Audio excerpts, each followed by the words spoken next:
What's going on, everybody? Welcome back to another video. In today's video, I'm gonna be sharing 3 simple tips to help you get better, more dynamic, more interesting looking product B-roll for any tech or gear review videos you guys may create. If that sounds interesting to you, go ahead and stick around for the rest of the video. If it's not, I'm gonna make some coffee. Let's go ahead and jump into tip number 1.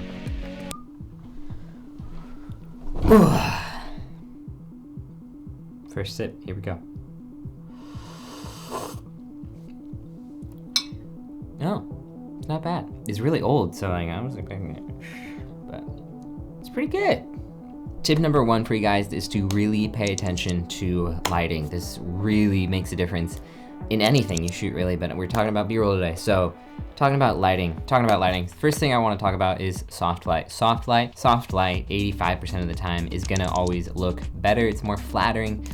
Soft light is better light. So if you can, use soft light. Now, don't overthink this. You don't have to go out and get a huge big soft box. There's a ton of ways to do this to create soft light if you don't have it. Yes, I use a soft box right here, but I've also used a $5 shower curtain from Walmart. Shine a light through that, softens it up.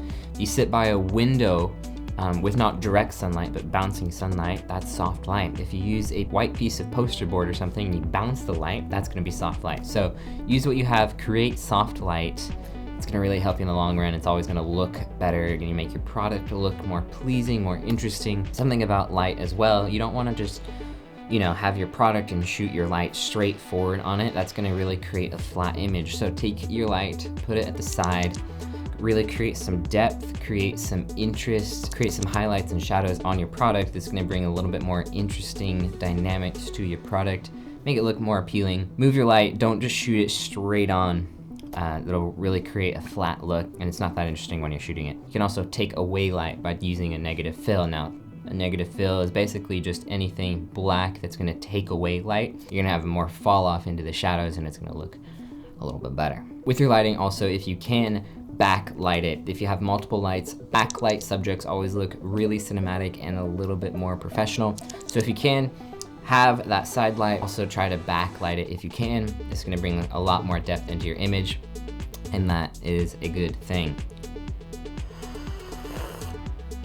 All right, tip number 2 for creating better B-roll for your products is shoot a lot of different angles. Always start out with your establishing shot, show the entire product, the little scene you've made. After that, you wanna be getting close-ups, detail shots, wide shots, weird angles, different angles, excessive amount of detail shots of whatever you're filming.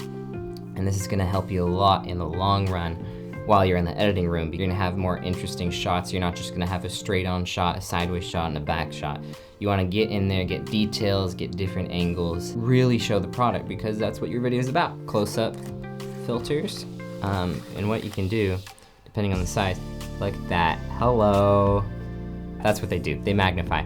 So basically, you can put these on, you can buy a set of these for around 20 bucks, put them on your lens, and you now have somewhat of a macro lens. So these are super cool when you're shooting product B-roll. I did it in my 2021 What's in My Camera bag and used these, and I was able to take my 50mm and get super close up and get some really interesting detail shots. You might want to look at, instead of getting a macro lens, or if you don't have a macro lens, little budget option for you guys here. You want to make sure you have a lot of different angles of your product so it doesn't get boring and repetitive in your shots. If any of the first 2 tips were helpful for you, go ahead and drop a like on this video, and we're gonna go ahead and move on to tip number 3 after this coffee. Last tip number 3 for you guys is introducing movement in your shots. This is really important to create interest, to create depth in your shots, and just add a little bit more life to your videos. Introduce movement. Now, something to keep in mind, you want to have smooth movement, whether this is using a gimbal or just being really steady in camera. You want to have smooth movements. This shot is not about how cool of a camera move you can have, it's about the product. So you want to show the product and leave the cool camera movements a second. Most important is showing the product. So just add a little bit of movement, add a little bit of interest. You can also do this 2 ways. You can add it in camera by moving the camera physically, or you can add it in post by doing a digital zoom in or a digital pan or something like that. But there's tons of different movements to you. Combine these with different angles and different shots, and you're gonna have yourself a banger looking set of B-roll for your videos. That's gonna be my 3 quick tips on better product B-roll for your tech and gear review videos. I hope you guys enjoyed this little video. If you'd like to see more tips on how to get better product B-roll, just let me know in the comments below. I will put together another video for you guys and sharing a little bit more tips on different ways to do it. With that being said, guys, go be creative, drink some coffee, and I'll see you guys in the next video. Peace.